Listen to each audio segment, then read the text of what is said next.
Salut à toutes et à tous, c'est SkyMarmotte et j'ai le plaisir de vous retrouver pour un nouveau test. Aujourd'hui, on va parler de Stellar Blade.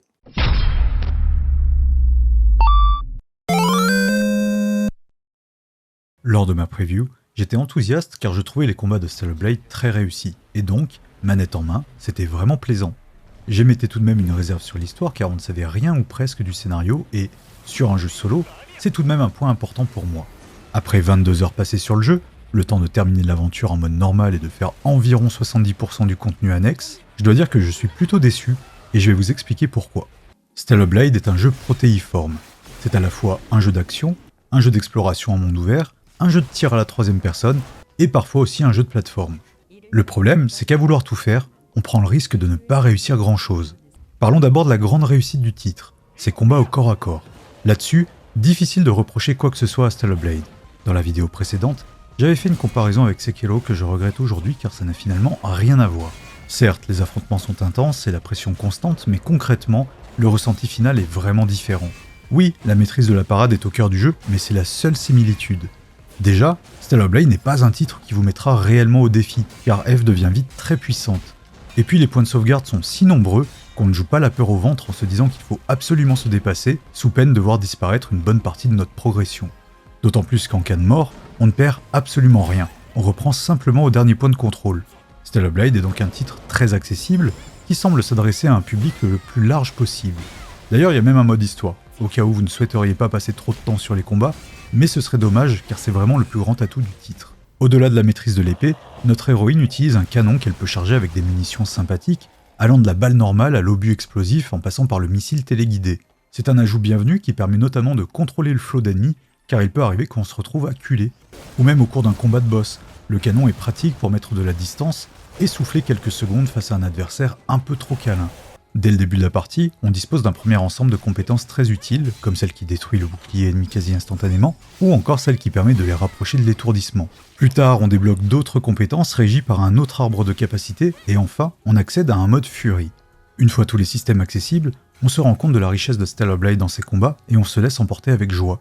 Et puis, toute cette puissance de feu n'est pas du luxe pour gérer tous les paramètres. Car ici, les ennemis ont 2 à 3 jauges qu'il faut surveiller. Il y a la traditionnelle barre de vie, la jauge de bouclier, et enfin, chez les boss, des petits losanges jaunes sous cette dernière. Le premier objectif est d'annihiler le bouclier afin de faire plus de dégâts, mais si vous arrivez à faire disparaître tous les losanges, l'ennemi est alors étourdi quelques secondes et vous pouvez lui infliger une attaque spéciale qui retire un bon morceau de sa vie. Et pour l'étourdir, il n'y a pas 36 solutions, il faut parer ses attaques. Les mouvements sont de manière générale très lisibles, et si vous loupez une parade, c'est pas de la faute du jeu, mais bien la vôtre, car il y a tellement d'indices visuels qu'il suffit de faire attention. On n'échappe pas non plus aux traditionnelles attaques imparables qui nécessitent d'esquiver dans un délai très court, mais, toujours dans un souci d'accessibilité, vous débloquerez des compétences rallongeant ce temps. Non, vraiment, le système de combat est une franche réussite et constitue une excellente base pour une suite éventuelle. Le bestiaire est globalement intéressant, même si je regrette un manque de variété dans les boss qu'on croise dans le monde ouvert, car c'est la plupart du temps une simple redite d'un autre affronté précédemment dans un donjon. Mais en ce qui concerne les boss de l'aventure principale, ils ont une identité propre, et je trouve la direction artistique très réussie, sans parler de la mise en scène qui est souvent épique. Ça passe aussi par une ambiance sonore qui colle bien à l'action, du moins au niveau des bruitages, car les musiques sont finalement assez répétitives et ne restent pas vraiment en tête. D'ailleurs, si le studio Monaka est impliqué, Keiichi Okabe n'a pas du tout participé à la création de la bande originale si j'en crois les crédits du jeu. Globalement, le jeu est beau, que l'on parle des décors principaux ou des PNJ dont l'apparence dégage toujours quelque chose. J'ai choisi de jouer en mode résolution, et n'ai noté aucun ralentissement désagréable, si ce n'est à de rares occasions dans la ville principale qui, paradoxalement, n'est pas très peuplée. L'aspect visuel, ou du moins la direction artistique, est un brin inégal, car le monde ouvert est en revanche bien plus banal. Bon, c'est peut-être le lieu qui veut ça, car le monde ouvert est en fait un désert qui recouvre les ruines de notre civilisation. Je regrette en tout cas qu'il n'intègre pas plus de lieux à visiter. Pas de surprise dans sa structure, c'est du Ubi-like, tout ce qu'il y a de plus classique, avec un tableau de mission en ville qui permettra de faire apparaître tout un tas de marqueurs sur la carte. Ainsi, l'exploration est très guidée, et si vous faites toutes les quêtes qui se présentent à vous, vous êtes certain de visiter la totalité des 2 régions qui constituent le monde ouvert du jeu. Bon, la bonne nouvelle c'est qu'il n'y a que 2 tours à activer, et en plus, s'il faut se hisser au sommet de la première, ce n'est pas le cas pour la seconde. Puisque je parle d'escalade, autant enchaîner avec l'aspect plateforme du titre qui ne fonctionne pas très bien. Eve est un personnage étrange manette en main car on ne ressent pas sa masse. C'est un peu agaçant car pénalisant lors des phases de saut. En effet, difficile de bondir avec précision sur une plateforme quand le personnage semble flotter. De même, les distances entre les différents points d'accroche ne sont pas toujours faciles à évaluer. Donc, on finit plus ou moins souvent dans le vide. Et la chute dans Stellar Blade peut entraîner la mort, comme un simple retour au bord du précipice. Oui, ça dépend des fois. L'autre phase qui n'est pas une grande réussite, c'est celle du tir à la troisième personne. Eve se retrouve privée de son épée à plusieurs reprises et doit donc se reposer uniquement sur son canon pour combattre. C'est une bonne idée sur le papier, sauf qu'elle affronte exactement les mêmes ennemis que lors des autres phases. Dès lors, comme le jeu s'adresse à un public large, les munitions pleuvent à foison afin que les joueurs ne soient jamais bloqués, ce qui enlève tout enjeu à ces phases. C'est logique dans le fond, car les ennemis qu'on affronte sont pensés à l'origine pour être combattus au corps à corps, pas à distance. Il aurait fallu imaginer d'autres monstres spécifiques à ces phases pour les rendre vraiment intéressantes. Mais tout ça n'est pas très grave dans l'absolu. On comprend vite en jouant que l'intérêt principal du titre reste ses combats. Alors que ces phases de plateforme soient ratées, celles de tir sans grand défi, ou encore son monde ouvert sans réel intérêt, ça peut tout de même passer si on n'est pas trop regardant, car on peut voir ces moments comme des périodes de respiration qui permettent de souffler avant le prochain affrontement. Et puis, personnellement, je peux fermer les yeux sur ces défauts si le scénario est solide. Et là, on arrive au point qui m'a réellement déçu. L'histoire, car elle est cousue de fil blanc et d'une banalité sans nom. Alors attention, je dis bien qu'elle est banale et non nulle, ce qui fait une grosse différence. C'est un scénario de SF très basique, complètement premier degré, et vous anticiperez probablement tous les retournements de situation longtemps à l'avance. Les dialogues ne sont pas non plus particulièrement bien écrits. Les échanges entre les personnages sont au ras des pâquerettes, il n'y a ni sens caché ni sens profond, tout est à prendre tel quel. Le salut aurait pu venir des documents disséminés un peu partout. Si vous suivez mon travail depuis un moment, vous savez que j'adore cette forme de narration, car elle permet de donner de la profondeur à un univers, ou de découvrir des choses que les PNJ ne vous disent pas. Bon dans Stellar Blade, ces documents racontent un peu tous la même chose sans contradiction.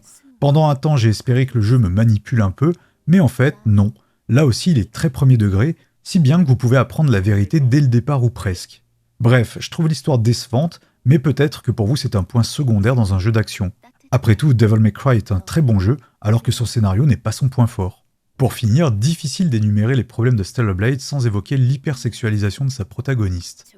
Notez bien que le souci n'est pas le physique d'Eve, mais la façon dont il est mis en valeur et la place qu'il prend dans le jeu, car concrètement, votre curiosité comme votre prise de risque seront récompensées la plupart du temps par une nouvelle tenue, simple élément cosmétique qui n'a aucun intérêt sur le fond. D'un point de vue purement ludique, c'est tout de même sidérant de débloquer autant de tenues différentes sans avoir pensé à en faire des armures avec des caractéristiques variables. Ça aurait pu apporter de la profondeur et même créer un certain enjeu, afin de motiver les joueurs à explorer de fond en comble l'environnement pour trouver la combinaison ultime.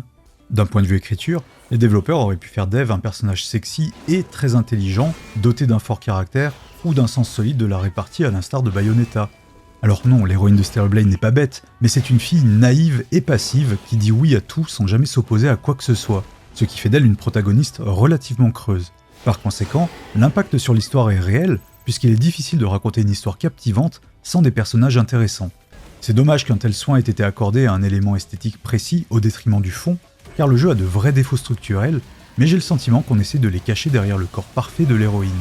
Et ça me donne l'impression qu'on me prend pour un idiot, un peu comme si quelqu'un pensait qu'en agitant une tenue sexy devant moi, j'allais pas voir le reste. Alors, Stellar Blade n'est pas un mauvais titre dans l'absolu, il coche même toutes les cases des bons jeux d'action du début des années 2010. Mais pour un AAA vendu au prix fort en 2024, j'attendais plus. Si on souhaite voir le verre à moitié plein, disons que c'est un titre encourageant pour la suite, puisqu'il s'agit du premier jeu du studio Shift Up, même si ses membres ne sont pas des débutants. Suis-je trop exigeant ? Peut-être, mais je pense qu'en tant que consommateur, il est important de l'être afin de pousser les développeurs de jeux à se dépasser. Et si Stellar Blade n'est pas fait pour moi, à qui s'adresse-t-il ? Pas facile de répondre à cette question, mais avant d'essayer de le faire, je tiens quand même à nuancer un peu mon propos parce que là, j'ai le sentiment d'avoir démoli Stellar Blade alors que dans l'absolu, j'ai passé un assez bon moment dessus. Si vous voulez, pour moi, il tombe dans la catégorie des jeux qui sont plutôt moyen bons. Pas extraordinaires, avec plein de défauts, mais finalement, on peut quand même s'amuser avec, c'est pas incompatible. Et je pense que ce qui prédomine surtout ici, c'est ma déception par rapport à mes attentes. J'attendais certainement trop de choses de ce titre, je sais pas pourquoi, j'ai imaginé que ce serait peut-être un nouveau Nier, un nouveau Bayonetta, et finalement c'est pas du tout ça, non, c'est juste un jeu d'action classique qui ressemble à plein d'autres qui l'ont précédé. Il manque certainement d'identité, il manque quelque chose d'unique qui le différencierait des autres, et c'est pas grave au fond, parce que ça n'en fait pas un mauvais jeu pour autant. Voilà, c'est juste un jeu qui est cool, mais sans plus. Et si je dois réfléchir trouver à qui s'adresse ce jeu.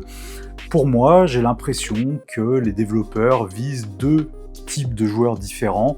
D'un côté, le grand public, c'est-à-dire les joueurs occasionnels, ceux qui, parce qu'ils ont peut-être moins l'habitude, moins d'expérience avec ce genre de jeu, seront moins sensibles aux défauts que j'ai pu relever, et qui, dès lors, apprécieront pleinement l'expérience. Et puis, de l'autre, il y a aussi les joueurs qui, ça concerne vraiment tout le monde. À un moment, je pense que là, vraiment, tout le monde peut être concerné par ça. Vous rentrez d'une journée de boulot, vous êtes cassé, vous avez qu'une envie, c'est débrancher le cerveau, vous affalez dans le canapé, vous laissez porter, vous défoulez, tout relâcher. Et ben là, dans ce cas-là, c'est très primaire. En fait, Stellar Blade est vraiment un jeu très primaire. Et à ce titre, si on n'en attend pas autre chose, je pense qu'il est tout à fait appréciable et qu'on passera un très bon moment dessus. Voilà. Donc, je suis déçu. C'est ça surtout en fait, je suis déçu parce que j'en attendais plus, mais gardez en tête que mon avis n'est jamais que mon avis, un avis est par essence subjectif, et je vous invite vraiment à recouper un maximum de tests pour voir s'il y a des choses similaires d'une vidéo à une autre, d'un papier à un autre, pour voir si justement mon point de vue est isolé ou si non, finalement c'est peut-être le sentiment général autour de ce titre. En tout cas, je vous remercie pour votre attention, j'espère que cette vidéo vous aura éclairé. Si c'est le cas, n'hésitez pas à laisser le petit pouce bleu, à commenter, à partager, à vous abonner, et vous pouvez aussi faire un petit tour sur la page Patreon. Je dis ça pourquoi? Parce que vous aurez remarqué qu'en ce moment l'activité sur la chaîne était au ralenti. C'est pas un hasard, c'est parce que en coulisses, je charbonne, je donne tout sur mon nouveau projet, mon prochain projet dédié à Elden Ring. Oui, vous n'êtes pas sans savoir que le DLC sort le 21 juin, et donc, à cette occasion, j'ai prévu tout un petit programme pour vous. Quand je dis un petit programme, en fait, c'est vrai que en termes de nombre de vidéos, ce sera peut-être pas extraordinaire, mais c'est quand même quelque chose qui demande des dizaines et des dizaines d'heures de boulot. C'est quelque chose que je n'avais pas encore fait sur la chaîne, du moins dans le format long, et j'espère que vous apprécierez vraiment.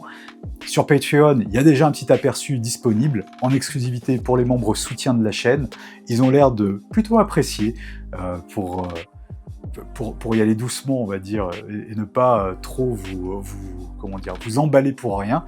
Mais n'hésitez pas à aller faire un tour, éventuellement. Voilà, je suis gêné, ça y est, je parle de ma page Patreon, à chaque fois c'est pareil, ça m'embarrasse, je ne sais pas quoi dire. En tout cas, je vous remercie encore une fois, et je vous dis à très bientôt pour une autre vidéo. Allez, salut!